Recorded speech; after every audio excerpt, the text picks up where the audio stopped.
దేవుని చిత్తం చేయడానికి ఒకవేళ వెల చెల్లించవలసి వస్తే ఏం చేయాలి చెప్పండి?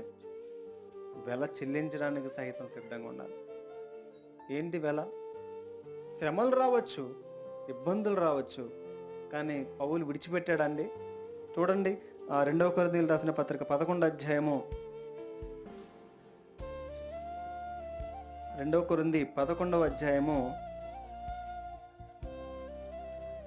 23వ వచనం నుంచి చదువుదాం చూడండి.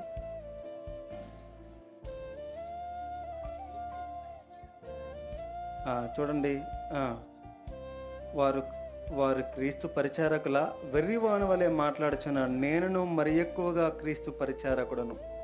మరి విశేషముగా ప్రయాసపడితిని, అనేక పర్యాయములు చెరసాలలో ఉంటిని, అపరిమితముగా దెబ్బలు తింటిని, అనేక మారులు ప్రాణాపాయములలో ఉంటిని.